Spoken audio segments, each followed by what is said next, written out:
Across the whole NHS, the coronavirus response has had a significant impact on the services that we've been able to provide for our patients. But all of our teams have been working incredibly hard to restart activities that were paused during the pandemic.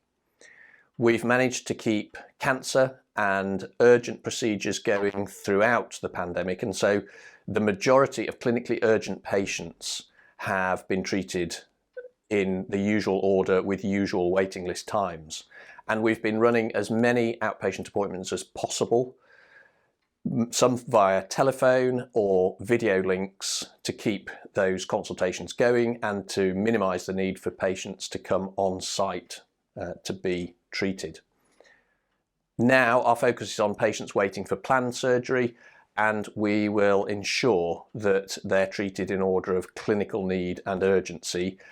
We have a number of particularly challenged specialties, and there are plans in place for creating additional capacity to get those patients in and dealt with as quickly as we possibly can.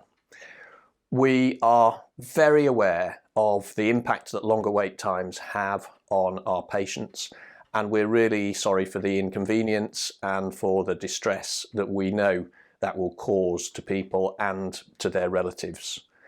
The safety of all of our patients is our top priority, and we will continue to prioritise those patients who we know are in most urgent need.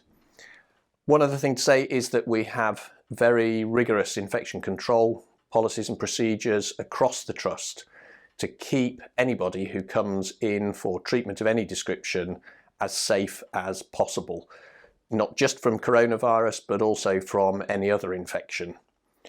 And what that means is that some of the procedures take longer to perform because we have to clean more rigorously between patients and clean equipment more carefully. So that unfortunately is adding to some of the waiting times.